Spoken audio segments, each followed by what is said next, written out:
وہ سمجھ گیا کہ اس کی پوروں سے کھال اتار کر گوشت کیوں برہنہ کیا گیا ہے۔ وہ ان انگلیوں کی مدد سے نہ تو اپنی آنکھوں سے پٹی ہٹا سکتا تھا اور نہ ہی ہاتھوں یا پیروں سے بنی ہوئی رسیاں کھول سکتا تھا۔ پانی، اس کے اندر سے کوئی چیخ پڑا، آبی قبر۔ یکایک اسے یوں لگا جیسے اس کے ہر مسام نے پسینہ اگلنا شروع کر دیا ہو۔ اسے اپنی حالت برف کی اس ڈلی سے مختلف نہ لگی جو ہوا کے جھونکوں سے رفتہ رفتہ پگھلتی ہے اور پھر کچھ دیر بعد اس کا وجود سیال بن جاتا ہے۔ زاک سمجھ رہا تھا کہ اسی طرح پگھل کر وہ بھی ختم ہو جائے گا۔ اس نے اپنی ذہنی حالت سنبھالنے کی کوشش شروع کر دی۔ جب بھی وہ شعور سے خوف کو دھکیل کر نکالنا چاہتا، اچانک لاشعور سے خوف اور دہشت کی نئی لہریں آ کر اس کے شعور کو گرفت میں لے لیتی۔ وہ کانپ جاتا۔ کسی بھی چیز سے خوف زدہ نہ ہونے والا زاک اس وقت اپنے ہی لاشعور میں پیدا ہونے والی دہشتوں کا شکار ہو رہا تھا۔ آبی قبر۔ اسے اندر سے ایک آواز اٹھتی محسوس ہوئی۔ یہ غالباً اس کی مردہ ہوتی ہوئی روح کی پکار تھی۔ چند سال پہلے وہ ایک ماہر پیراک ہوا کرتا تھا، لیکن ان 4 سالوں میں دفتری زندگی کے دوران میں اس نے اپنے جسم کی طرف سے بڑی بے نیازی برتی تھی۔ نتیجتاً وہ موٹا ہو گیا تھا۔ اس پر اتنی چربی اور اتنا گوشت چڑھ گیا تھا کہ خود بھی اسے بمشکل ہی اٹھا پاتا تھا۔ اسے خوب اچھی طرح اندازہ ہو گیا کہ ڈاکٹر گلیڈسٹون کس قسم کی سزا تجویز کر رہی ہے۔ وہ اسے غرقاب کرنے کے ارادے سے سمندر میں لے آئی تھی، اور زاک کو معلوم تھا کہ اپنے موجودہ جسم کے ساتھ وہ پانی میں ایک لمحے تک بھی اپنی زندگی برقرار نہیں رکھ سکتا۔ اس موٹاپے کے باعث وہ چند بار بھی ہاتھ پاؤں نہیں مار سکتا تھا، جبکہ اوپر سے اس کے ہاتھ اور پیروں کو رسی سے باندھ بھی دیا گیا تھا۔ ایسی صورت میں تو تیرنے کا تصور بھی نہیں کیا جا سکتا۔ وہ تصور کی آنکھ سے اپنا انجام دیکھنے لگا۔ چشم تصور نے اسے دکھایا کہ پانی اس کے جسم کا احاطہ کر رہا ہے۔ اس کی ناک پانی میں ڈوب رہی ہے اور نتھنوں میں پانی گھس رہا ہے۔ منہ بھی بند ہے۔ سانس لینے کا عمل اس کے لیے ناممکن ہوتا جا رہا ہے۔ اس نے خود کو ڈوبنے سے بچانے کے لیے جدوجہد شروع کر دی۔ اس کوشش میں اس کا منہ کھل گیا۔ اس نے مچھلی کی طرح منہ کھول کر سانس لینے کی کوشش کی تو پانی کا ایک ریلا اس کے دہانے میں داخل ہو گیا۔ سانس کی نالی ہوا کی بجائے پانی سے بھر گئی۔ وہ اس کوشش میں جان لڑانے لگا کہ پانی حلق سے نہ اترے اور اس کے پھیپھڑوں میں نہ داخل ہونے پائے، لیکن وہ ناکام رہا۔ اس کے پھیپھڑے پانی سے بھر گئے اور ان میں اتنا پانی جمع ہو گیا کہ وہ غباروں کی طرح پھٹ گئے۔ اس کی ہستی بکھر گئی۔ وہ ایک دھماکے سے سراپا پھٹ گیا، بکھر گیا۔ سطح آب پر اس کی انتڑیاں تیر رہی تھیں اور دور کہیں سے گوشت خور مچھلیوں کا ایک غول ٹوپ آ کر تیزی سے اس کی طرف بڑھنے لگا ہے۔ مارے دہشت کے اس پر بے ہوشی طاری ہو گئی۔ اس کے حواس پر تاریک پردہ گر گیا۔ وہ گرد و پیش سے بے خبر ہو گیا۔ کاش یہ بے ہوشی مستقل طور پر اس کے وجود کا احاطہ کر لے، لیکن اب خواہش پوری ہونے کا وقت گزر چکا تھا۔ اب وہ ہر بات ہو رہی تھی جس کے خلاف وہ کوئی خواہش کر رہا تھا۔ اسے ہوش آ گیا تو دہشت کے بگولے ایک بار پھر لاشعور اور شعور کے درمیان گردش کرنے لگے۔ ہوش میں آتے ہی اسے سب سے پہلا خیال یہ آیا کہ وہ ایک بھیانک خواب دیکھ رہا تھا، لیکن جب اس نے آنکھیں کھولنے کی کوشش کی تو پپوٹے تک اٹھائے نہ گئے۔ اس کی آنکھوں پر موٹے کپڑے کی پٹی بندھی ہوئی تھی اور وہ کچھ دیکھنے سے قاصر تھا۔ مان اسے پانی کے چھپاکے سنائی دینے لگے۔ اس کا مطلب تھا کہ وہ کوئی خواب نہیں دیکھ رہا بلکہ در حقیقت بحری سفر کر رہا تھا۔ موٹر بوٹ کے انجن کی آواز اب بھی آ رہی تھی۔ پانی کی لہریں کشتی کے کناروں سے ٹکرا کر بڑی خوفناک آوازیں نکال رہی تھی۔ اسی لمحے اسے ایک اور عجیب سا احساس ہوا۔ اگر میں کسی کشتی میں سوار ہوں اور یہ کشتی سمندر کی لہروں پر سفر کر رہی ہے تو مجھے ہچکولے کیوں محسوس نہیں ہو رہے؟ اس سوال کا زاک کے پاس کوئی جواب نہیں تھا، ماں سوائے اس کے کہ وہ خود کو پاگل سمجھ کر معاف کر دیتا۔ لیکن وہ پاگل نہیں بلکہ ایک ذہین اور محتاط آدمی تھا۔ وہ کسی پر اعتماد نہیں کرتا تھا اور اب اعتماد کر کے اس کی سزا بھگت رہا تھا۔ اچانک اسے ڈاکٹر گلیڈسٹون کی آواز سنائی دی۔ کیا تم اب بھی کسی چیز سے نہیں ڈرتے مسٹر زاک؟ اس کے لہجے میں بے پناہ طنز اور تضحیک کا تاثر تھا۔ وہ کانپ کر رہ گیا، جواب نہیں دے سکتا تھا کیونکہ اس کی آنکھوں کے علاوہ منہ بھی پٹی کی لپیٹ میں تھا۔ کیا تم نے محسوس کر لیا کہ اس وقت کہاں ہو؟ ڈاکٹر گلیڈسٹون کی مترنم آواز اس کی سماعت سے ٹکرائی۔ تم اس وقت سمندر میں سفر کر رہے ہو۔ اس نے خود ہی اپنے سوال کا جواب دیا۔ تمہارے چاروں طرف پانی ہی پانی ہے، ٹھنڈا اور سیاہ پانی، کسی گاڑے سیال جیسا پانی۔ زاک نے جواباً چیخنے کی کوشش کی، لیکن منہ پر بنی ہوئی سخت پٹی نے ہر آواز اس کے حلق میں قید کر دی تھی۔ اس کی آنکھوں سے پٹی ہٹا دو، ڈاکٹر بولی۔ زاک نے پٹی ہٹتے ہی دیکھا کہ وہ پانی کے اندر نہیں بلکہ کنارے پر کھڑا ہے۔ اس کے سامنے موجیں مارتا ہوا سمندر ہے۔ ساحل پر وہ کشتی بھی لنگر انداز تھی۔ جس میں اسے وہاں تک لایا گیا تھا۔ اس نے منہ کھلتے ہی چند گہری گہری سانسیں لی۔ ساحل پر ڈاکٹر گلیڈسٹون اس کے سامنے کھڑی تھی، جبکہ وہ دونوں جسیم آدمی عقب میں ایستادہ تھے۔ قریب ہی وہ کوتاہ قامت شخص زمین پر بے ہوش پڑا تھا، جس کی وجہ سے زاک پر یہ مصیبت نازل ہوئی تھی۔ میری مدد کرو، اس نے چیخ کر کہا۔ جواباً ڈاکٹر ہنس پڑی۔ تم جو کچھ چاہتی ہو میں ویسا ہی کروں گا۔ مجھے افسوس ہے دوست، ڈاکٹر بولی۔ اس کے ہونٹوں پر اب نام کی بھی مسکراہٹ نہیں تھی۔ اس کے چہرے کے تاثرات اس کی آنکھوں میں چھائی ہوئی صفاقی اور اس کے بھیجے ہوئے تنفر آمیز لبوں کو دیکھ کر کون کہہ سکتا تھا کہ یہ عورت دل مول لینے والے انداز میں مسکرانا بھی جانتی ہوگی۔ میں تمہاری ہر شرط ماننے کے لیے تیار ہوں۔ تمہیں غسل دینے کے لیے یہاں لایا گیا ہے مسٹر زاک۔ امید ہے کہ تم اس آخری غسل سے خوب لطف اندوز ہوگی۔ وہ منت سماجت کرتے کرتے یکا خاموش ہو گیا۔ اس کی حالت اس بکرے سے ذرا بھی مختلف نہ تھی جسے قربانی سے پہلے پانی کے قریب لے جایا جا رہا ہو۔ زاک کو یوں لگا جیسے ہر طرف سے موت اس پر جپٹ پڑنے کے لیے تیار ہو۔ سمندر کی طوفانی لہریں ساحل سے ٹکرا کر شور مچا رہی تھی۔ یوں محسوس ہوتا تھا جیسے وہ لہریں بار بار اسے نگلنے کے لیے بڑھ رہی ہوں۔ اس کی کلائیوں میں حرکت پیدا ہوئی۔ زاک سمجھ گیا کہ اس کی رسیاں کھولی جا رہی ہیں۔ اس نے ادھر ادھر دیکھا لیکن فرار کا کوئی راستہ نہیں تھا۔ یک اس نے اپنا وجود فضا میں بلند ہوتے دیکھا۔ چار ہاتھوں نے اسے زمین سے اٹھا لیا تھا۔ میں اپنی زندگی کی بڑی سے بڑی قیمت ادا کرنے کے لیے تیار ہوں، وہ بڑبڑایا۔ میں جانتی ہوں، ڈاکٹر بولی، اور میں تم سے وہی قیمت وصول کر رہی ہوں مسٹر زاک، خدا حافظ۔ اس کے ساتھ ہی ان دونوں جسیم آدمیوں نے اسے ہلانا جلانا شروع کر دیا اور پھر اسے یک چھوڑ دیا۔ وہ ان کے ہاتھوں سے نکل کر ہوا میں اڑنے لگا۔ بغیر پروں کی پرواز باری برکم جسم کی وجہ سے زیادہ دور تک برقرار نہ رہ سکی اور وہ سمندر میں گر گیا۔ اسے اپنے کپڑے پانی میں تیرتے ہوئے محسوس ہوئے۔ پانی اسے نگلنے لگا۔ وہ حلق کے بل چیخ پڑا۔ چاروں طرف سے پانی نے اس پر یلغار کر دی تھی اور وہ خود کو کسی بھنور میں گھومتا محسوس کر رہا تھا۔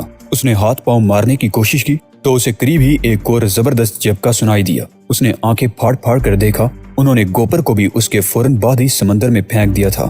گوپر جب پانی میں گرا تو اسے ہوش آ چکا تھا۔ وہ بھی اپنے بچاؤ کے لیے ہاتھ پاؤں مارنے لگا۔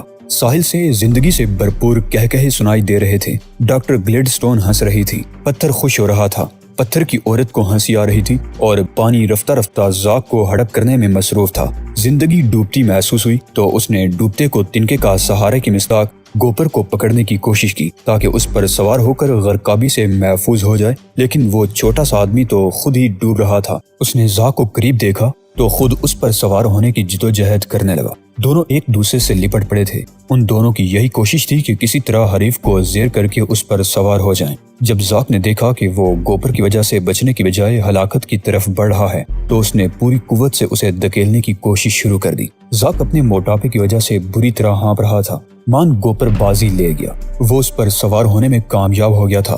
زاک نے پوری قوت سے ایک جھٹکا مارا۔ اس کے ساتھ ہی اس کے حلق اور نتنوں میں پانی گھس گیا۔ وہ بری طرح ہانپ رہا تھا اور کوشش کر رہا تھا کہ کسی نہ کسی طرح اس کا منہ پانی سے باہر رہنے میں کامیاب ہو جائے، لیکن پانی سے لڑنا اب اس کے بس کی بات نہیں رہی تھی۔ اس کا دل اتنی شدت سے دھڑکنے لگا کہ اسے قلب شکنی کا خدشہ لاحق ہو گیا۔ پانی اب اس کی گردن تک پہنچ چکا تھا۔ اس نے ایک بار پھر دونوں پاؤں کہیں جما کر اوپر اٹھنے کی کوشش کی، لیکن ناکام رہا۔ پانی تیزی سے بلند ہو رہا تھا اور اب اس کی ٹھوڑی ڈوب رہی تھی۔ وہ ایک بار پھر چیخ پڑا۔ منہ کھلتے ہی پانی بھر گیا اور اسے غوطہ آ گیا۔ اس بار وہ ابھرا تو اسے گوپر سطح آب پر تیرتا نظر آیا۔ گوپر کی آنکھیں کھلی ہوئی تھی اور ان میں پانی جیسی چمک دکھائی دے رہی تھی۔ وہ مر چکا تھا اور اس کی لاش تیرنے لگی تھی۔ اسے پرسکون دیکھ کر زاک نے سوچا کہ اسے بھی اس اذیت سے نجات حاصل کر لینی چاہیے۔ اس جدوجہد سے کیا فائدہ، اسے موت کا استقبال کرنا چاہیے۔ اب وہ اس مقام پر پہنچ چکا تھا جہاں اسے پانی کے علاوہ ہر مصیبت قبول تھی۔ اس نے موت کو قبول کر لیا۔ ڈاکٹر گلیڈسٹون نے اسے بے حس و حرکت ہوتے دیکھا تو مسکرانے لگی۔ زاک اور گوپر کی لاشیں 13 انچ اتھلے پانی میں تیر رہی تھی۔ وہ ہنسنے لگی اور پھر اس نے وہ چھوٹی سی بوٹ پارک کے تالاب کے کنارے سے اٹھائی اور ٹیپ ریکارڈر بند کر دیا، جو بٹن دبنے سے ایک لمحے قبل تک موٹر بوٹ کے انجن اور لہروں کے ٹکرانے کی آوازیں نشر کر رہا تھا۔ پھر وہ ان دونوں لاشوں کو پارک کے تالاب میں چھوڑ کر اپنے ساتھیوں کی رفاقت میں کار کی طرف بڑھ گئی۔ تالاب کے 13 انچ اتھلے پانی میں مالٹے کے چھلکوں، استعمال شدہ ڈبوں اور سوکھے پتوں کے درمیان 2 انسانوں کی لاشیں تیر رہی تھیں۔ شہر کے پارک میں اس وقت رنگ رنگ پھولوں اور سبزے سے محظوظ ہونے والے لوگ اپنی زندگی کا سب سے حیرت انگیز منظر دیکھ رہے تھے۔ پارک کے درمیانی حصے میں ایک تالاب تھا جس میں عام انسانوں کے گھٹنوں سے زیادہ گہرا پانی نہیں تھا۔